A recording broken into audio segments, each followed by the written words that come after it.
Hello and welcome to our podcast. I'm Danny, and today Crate.com talks with Ashley Smith, the Director of Advocacy of Rainbow Resource Center. If you haven't heard of it yet, Rainbow Resource Center nurtures inclusive spaces for 2S LGBTQ plus communities to thrive. Before we begin, remember, if you're new here to this podcast, press subscribe on YouTube or on your podcast app. Hi, Ashley, and welcome. Hi, Danielle. Thank you for having me. Thank you so much for joining us today. I'm looking forward to learn more about what you guys have been doing in Canada, right? Last year, you celebrated 50 years of activity. So I usually start with a question about history, but I think today it's going to be special, right? It's been a Yeah. long road for you guys. I believe you have seen a lot of things changed. So what have inspired the creation of Rainbow Resource Center, and how have you guys evolved over time? Certainly. Well, yes, it is a loaded question. There is quite a lot of history there. If we want to think back to when Rainbow began, it was in 1973, and the landscape in Canada was a lot different than it is now. In Canada in 1969, we decriminalized homosexuality in a manner of speaking. But the changes to the laws at that time did not go far enough to protect 2S LGBTQ plus people or queer people. And so a wave of activism spread across Canada. And here in Manitoba, how that looked was chap by the name of Phil Graham, who was a 60s scoop survivor, if you're familiar with that chapter of history. And he had done some university in school, and had done some university in the United States just south of the border here, and then came back to Winnipeg in Manitoba. And he had seen the queer activism that was growing in the States that would eventually lead to uprisings like Stonewall, and brought that sort of teaching here, and in 1973 formed an activist group called Gays for Equality. And basically, almost right from the beginning, they were on the steps of the legislative building, holding rallies and creating a movement that would become the equal rights movement in Manitoba and joined the equal rights movement in Canada. So right from that early stage, it was all about pushing boundaries and fighting for equality for 2S LGBTQ plus people in this province, and again, as I say, across Canada. So how does things change? How have things changed? Well, I mean, uh, it's if I may say that last year during our 50th anniversary celebrations, I actually created a museum exhibit called "If These Walls Could Talk," celebrating 50 years of 2S LGBTQ plus activism in Winnipeg, and through the posters that were around town during those years. Calling people out to protest, we told the stories of the issues that our community were facing throughout the decades. And in those 73, 74, and through the late 70s, we saw that some pretty major events that were happening at that time echo what is actually happening right now. We had book bans that were happening. We had people like Anita Bryant, who was an extremely homophobic person, coming to town and doing rallies and dividing community, much like the extremist groups that we see today. And Rainbow, or sorry, Gays for Equality, which would become Rainbow Resource Center at that time, acted sort of as an oasis, a source of truth that people could go to for information, as um, during those years, information about queer identities or spaces was considered obscene, so it was hard to find information about it. And still, we maintain that kind of pillar, if you will. So while things have changed, quote unquote, much is still the same, and our role in the community remains the same as well.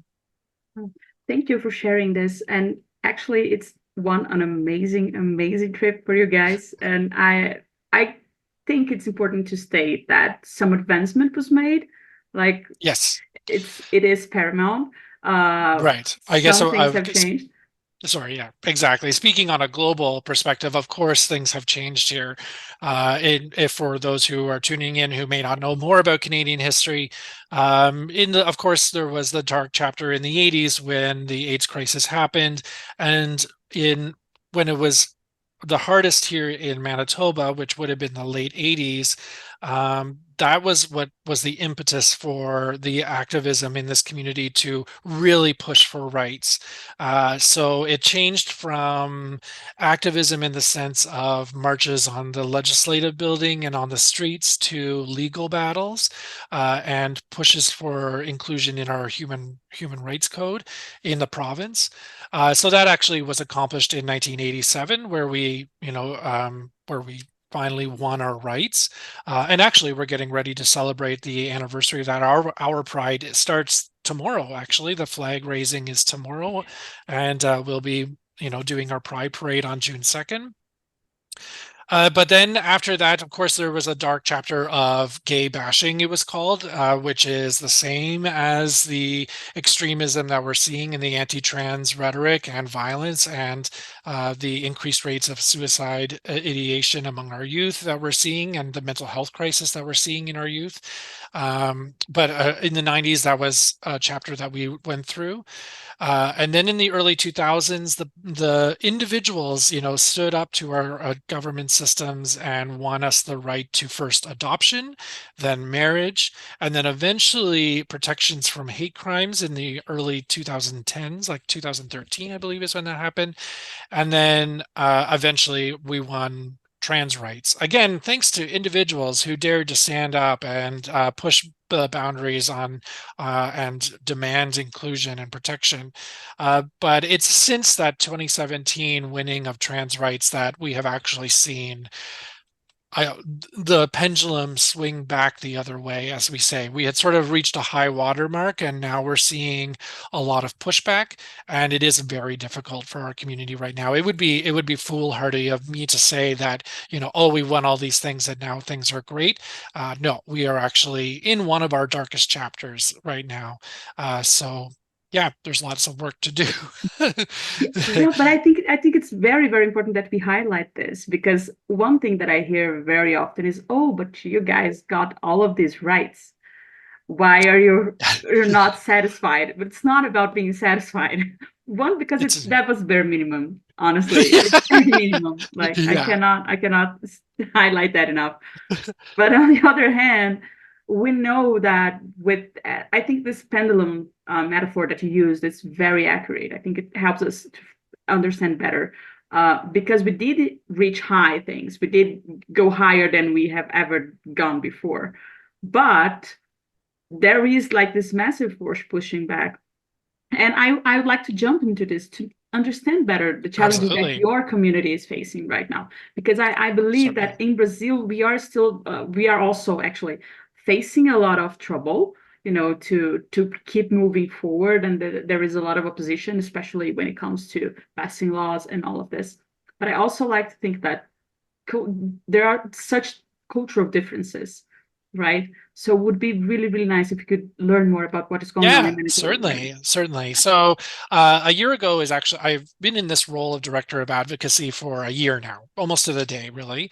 And so when I was getting into this position, my pitch was that I was going to be pushing for equal access to safe healthcare. That was like with a focus on older adults, because we're protecting our part of our mandate right now is working to protect the elders that fought for the rights that we have today. And it was a pretty easy task in my opinion, but the very first day of my job, we had a professor at the University of Winnipeg do a presentation that was clearly transphobic. It was like the J.K. Rowling of Winnipeg basically did a presentation, and it was heated and dangerous, and it set off a firestorm in this community. And immediately after that, we had a wave of attempts to ban books and queer content in schools, in rural communities especially. And then we had sort of a national issue where the National Hockey League, which is our sport really, they banned special events with a focus on Pride nights. And that's sort of like set a tone of where we've gone too far in this kind of um, broader community rhetoric, or we have gone too far in their view, I should clarify. And that was a really trying time, and things were really heating up for us. That was again right at our Pride season. We were celebrating our 50th anniversary, so there was a lot of, it was a dichotomy that was fascinating to say the least. But then it even got worse in Canada, and there are groups in Canada called, for example, Action for Canada, and similar organizations that are far-right extremist organizations that are very good at creating division in rural communities and in smaller communities and in just the city in general. They have great marketing, they've got great messaging, they have multimedia channels that they can find their community anywhere, and they're also very welcoming to people on the fringe. And so they attract a large audience, and when they start on an anti-trans path, they scooped up their audience very easily, and all across this province, all across Canada, the parental rights movement really took off, and which led to a very difficult summer when we had New Brunswick, one of our provinces in Canada. They reverted one of their inclusive policies in schools to make it impossible for youth to use their preferred names and pronouns. And then Saskatchewan, which is actually Manitoba's neighboring province, they also did this change in policy. And a judge in Saskatchewan actually said that it went against human rights, but they used the notwithstanding clause, which is a very obscure law in Canada. But they used the notwithstanding clause to override this judge's decision, and went and did this thing anyway. And that caused quite the uproar as well. And then sort of where that takes us to about September 2023, when we are two things are happening. Well, three things actually. We're heading back to school, and we are ramping up for a provincial election in Manitoba. And also there is a nationwide organized protest from Action for Canada in major cities across the country that is a parental rights movement. And it was at that time that our conservative government here in Manitoba shifted their campaign to be a parental rights campaign, which was appalling, really. It was cataclysmic, and it really opened this community's eyes to realize that how quickly things could change, how precarious our rights really are. And so then I'll say that, yes, they went back to school, and there was a lot of drama about that. There were rallies at school division offices. There were protests about transphobic trustees who were using social media to spread their messages. There was the rally, as I had said, across Canada, which was really the first time that this nation had seen in this generation such an overt attack on 2SLGBTQ plus people. And it really opened our eyes to, like, it's happening, like our rights are being challenged right now in Canada.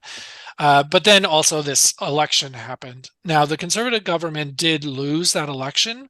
They really lost that election. It's possible that it was because of the parental rights rhetoric, but it didn't erase the rhetoric in Manitoba. There are still school boards that are dealing with it, and quite frankly, we have a federal election coming up in about a year's time, and well, probably a year and a half, I guess I'd say.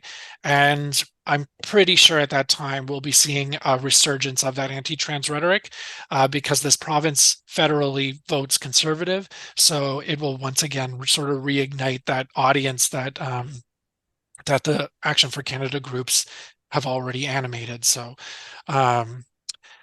yeah, all that to say, have things changed? Are they better here in Canada? Well, of course, every day I walk down the street or go to an event, or we go to Pride on this coming weekend, we'll be doing so with the sort of sense of liberation and accomplishment that our elders have given us. But as one elder that I work most closely with, an out and proud lesbian in this community who has seen the feminist movement, the equal rights movement, so much, she always reminds me, it will never end. And they will always be coming for us. We have to remain vigilant. And so that's my job. That's what I do. Well, at least you're laughing about it. I don't know if you're like desperate or not, but Yeah, I mean, yeah, I take anything now. I laugh, I cry, I get mad, I get sad. I'm quite all over the place, but you almost have to laugh because it's unbelievable how unrelenting it is, relentless it is. It's just constant. Yeah. I totally understand where you're coming from. I feel like sometimes it can be overwhelming. Maybe that's the word for the joy of it and the sadness that comes with it.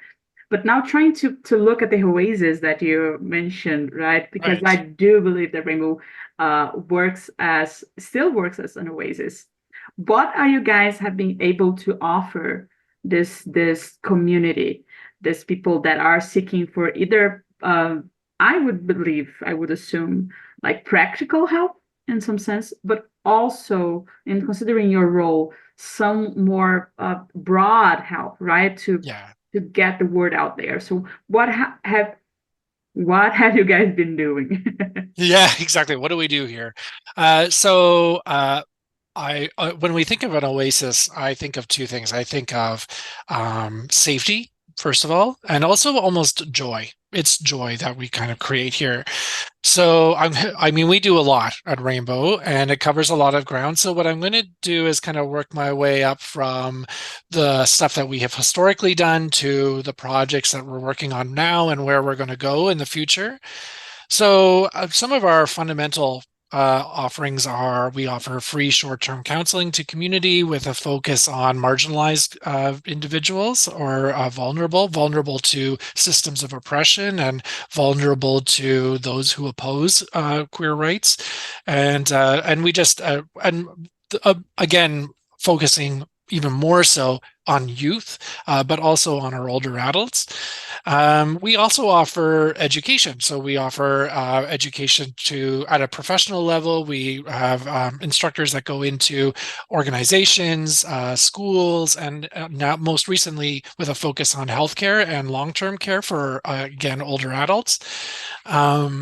And then from beyond that, we also offer programming. So we have our programming is sort of bookended by our youth program, which is from 11 to 21, and then and also our older adult, which is 55 plus, which sort of only began during COVID.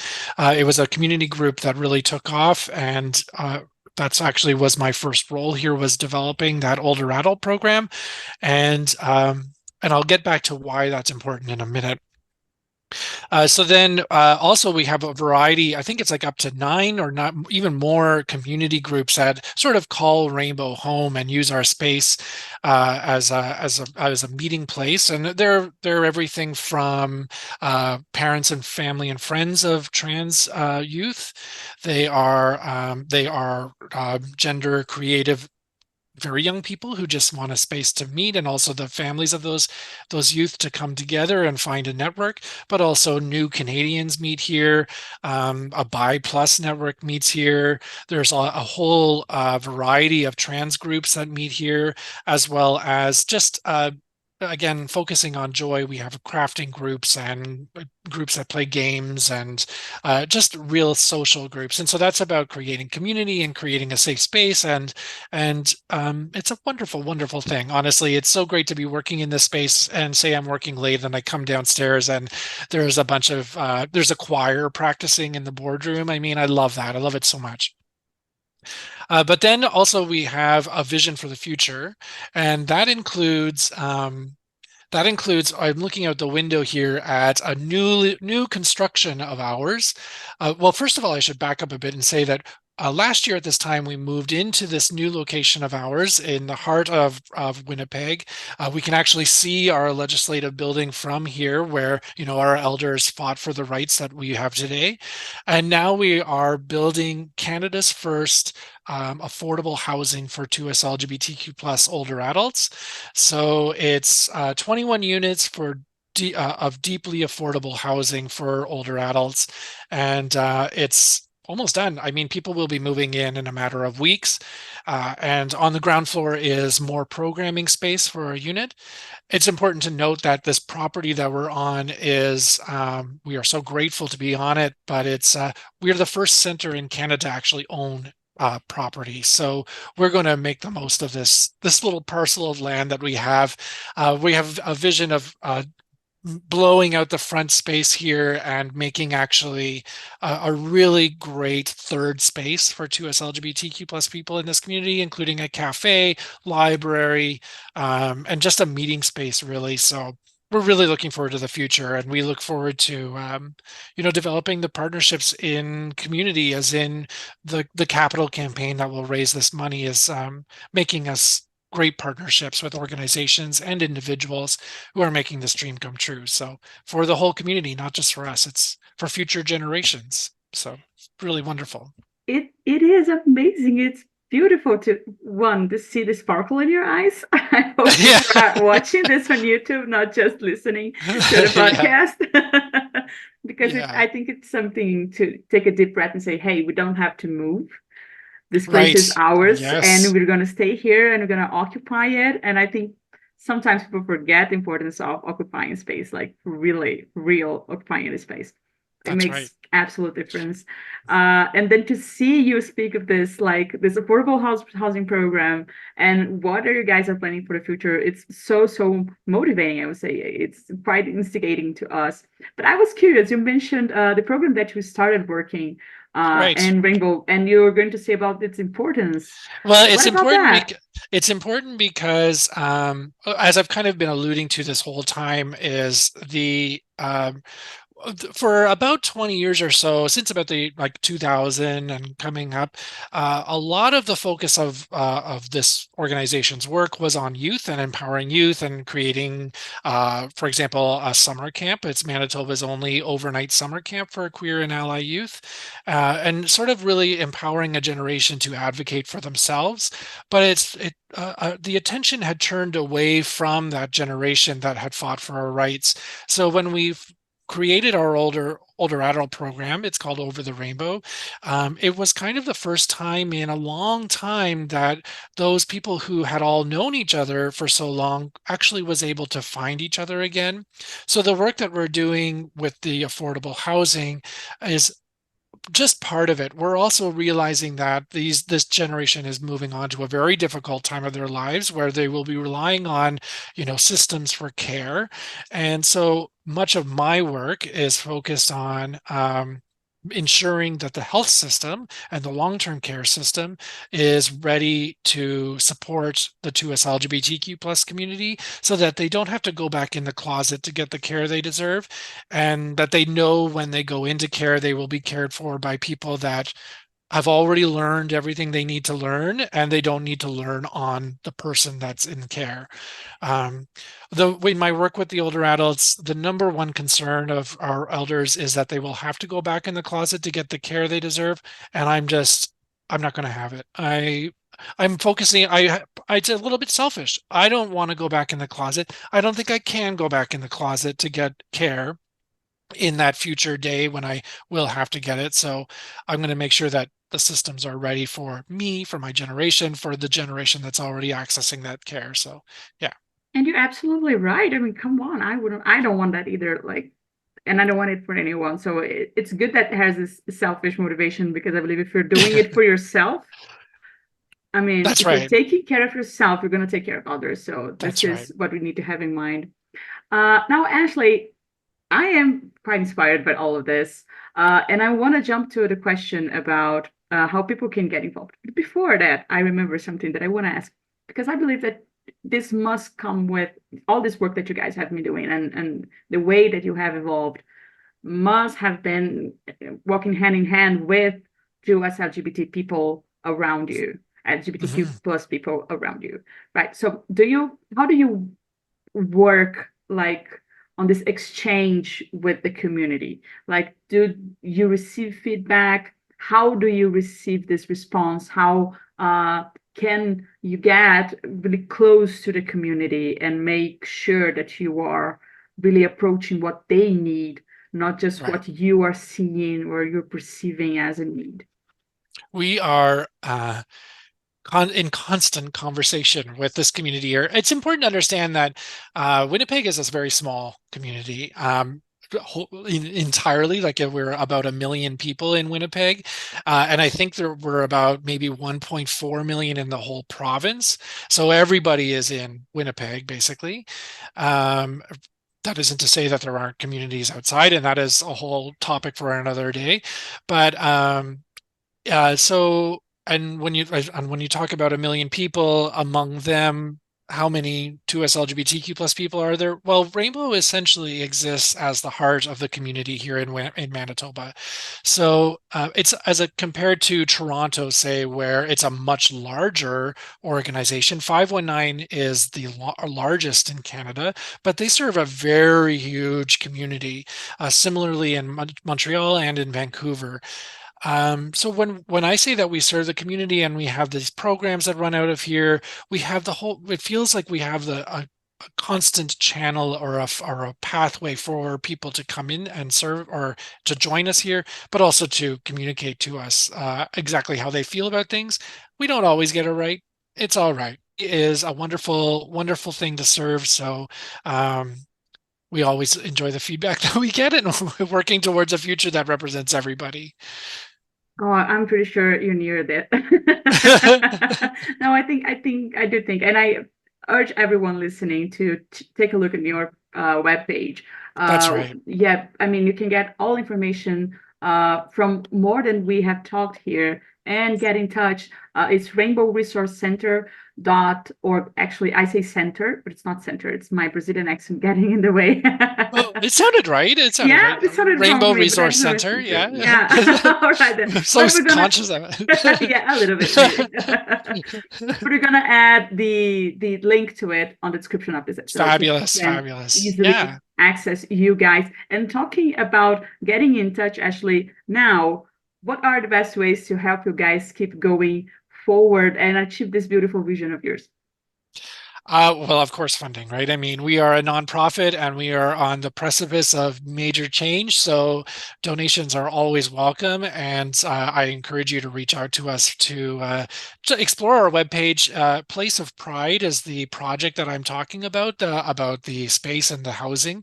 So there's a section on our website that devoted to that. And I encourage you to check that out. We have workshops and virtual workshops, e-learning courses that you can check out to see what we're up to. We subscribe to our newsletter is always a great way to follow us, and of course, follow us on social media. We're on Facebook and Instagram right now, and that is at Rainbow Resource Center. So I encourage you to check us out on the usual platforms. Of course, you can always reach out to me directly. I love getting emails, so you can reach me at Ashley S, so ASHLEYS at rainbowresourcecenter.org. Tell me what your thoughts are. I'd love to hear from you. Oh, thank you so much for joining us today, Ashley. This was a great conversation. I loved it. Yeah, thank you so much, Danny. It was a pleasure. And for everyone else listening or watching us, thank you so much for staying with us for one more episode. And remember, if you enjoyed it, press subscribe on YouTube or on your podcast app. Share it with your friends, with your family, with anyone that you think is going to profit from this conversation and that might actually be interested in helping, especially that, because that shows the algorithms that this is an important conversation. And then we can spread the word about the importance of Rainbow Resource Center. Check their page, help out if you can, and I see you in the next episode. Thanks.